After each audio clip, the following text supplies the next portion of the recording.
Hello everyone, welcome back to another Star Wars Destiny video. Today Team Covenant posted a video of them playing a game of Destiny with Jeremy Zerwin, the lead designer on Destiny, and some new cards were spoiled in that video. So we're just going to go ahead and take a look at these cards. I'm going to give my thoughts on them. I'm going to break them down here really quickly.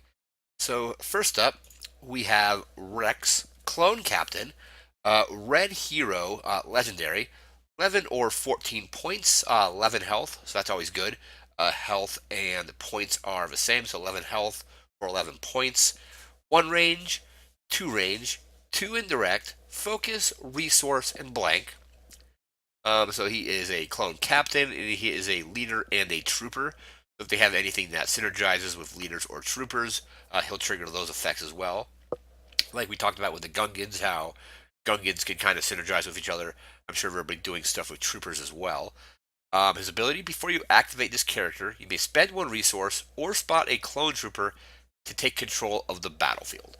So if you have any kinds of cards that are dependent on using the battlefield, if you're playing with or playing Rex, you can either spend a resource to do that or spot a clone trooper. I don't believe Rex spots himself, even though he is a technically is a clone trooper as far as like the goes. But you're basically gonna want to pair him. You can pair him at elite with 2 regular clone troopers. So you spot one of them, and then you can control the battlefield, and then you can play your cards like Lookout Post or any other cards that require battlefield control to play. So that's pretty cool. You can run him even at not elite, so 11, let's say 11, 8, 8, so 16, 26. You got 27 points if you just do 2 clone troopers and Rex as a single die and get access to a 3-point plot. We talked a little bit about a plot a little bit later in the video. A new plot was spoiled as well. So Rex is looking pretty cool. I really always love when they do the points and the health match for the non-elite die. So 11 health for 11 points. 1 point of health per point is always really good. I like his sides. No modified sides, no resource costed sides. So you have a 1, a 2, and a 2. You can also focus other dice as well as gain resources. And resources is kind of interesting in the fact that the plot we'll be talking about a little bit later has very cool interactions with resources. But really like what they're doing with Rex here. So I don't think this is old Rex. I think this is like Clone Wars Rex. We may eventually get a card down the line that is Rebels Rex, which would be pretty cool as well. But I like before you activate him, you get to either spend a resource or spot one of your clone troopers to get battlefield control. And I imagine there'll be more cards that require battlefield control coming out.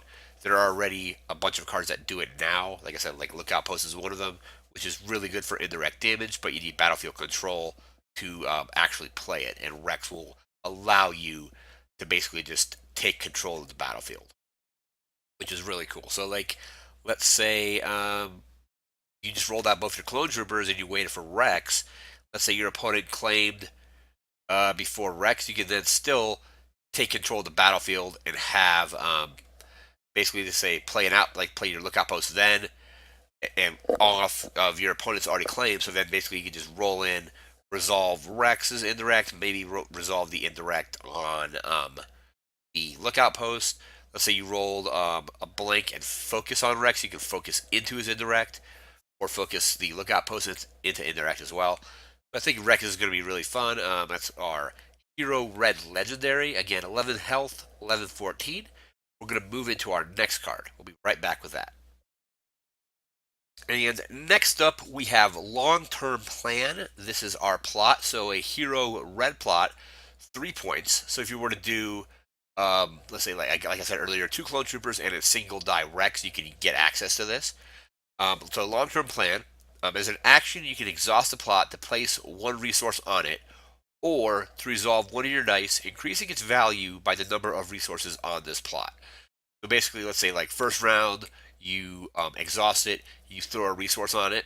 According to the video, these resources do not come from your available resources; they just basically come from your like your token pool. So you don't need to basically spend one of your resources to do this. You just basically exhaust this, throw a resource on there, and then let's say you unexhaust it the next round, you can then go exhaust it again, and then let's say you had a die showing 2 range, you can turn that die into 3 range. Or if you have 2 resources, you can turn that die from 2 range into 4 range. So I really like its well named, so long-term plan. This definitely favors longer games. So the more resources you get on this, the more damage or you can do. You can also use it with other things like focus and shields and whatnot as well.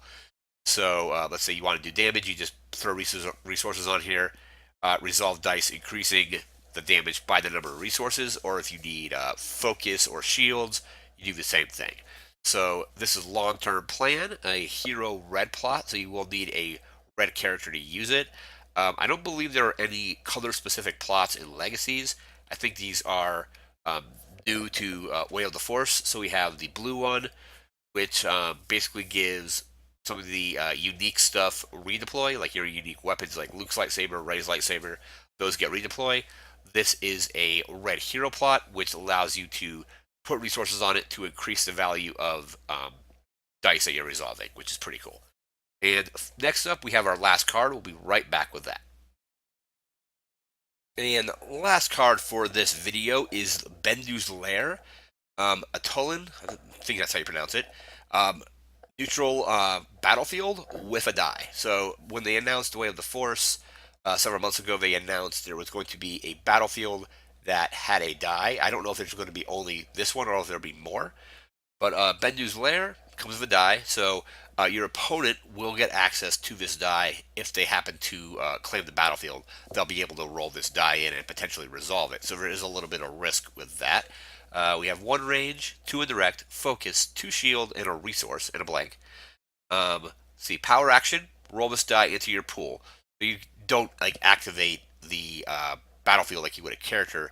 Take a power action and roll the die in, and then potentially resolve it for one of these effects. After you take control of the battlefield, though, remove the die. So basically, people I think can claim to get rid of it, or also if Rex is able to spot a clone trooper or spend a resource, that would remove the die as well. So this may be a little too slow because you are now having to use one of your actions to roll this die in.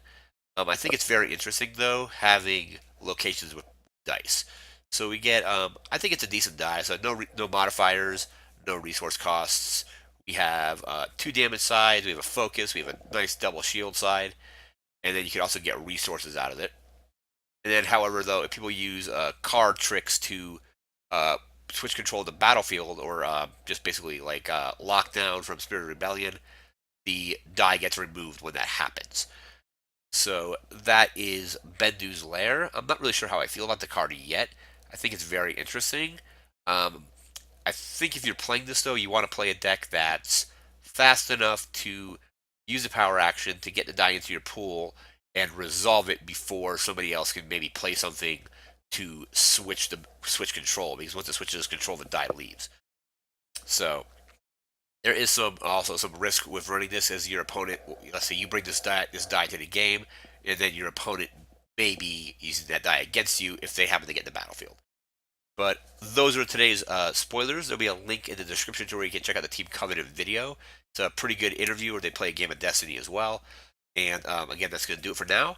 Remember to like, comment, share, and subscribe, and we'll see you next time. Take care.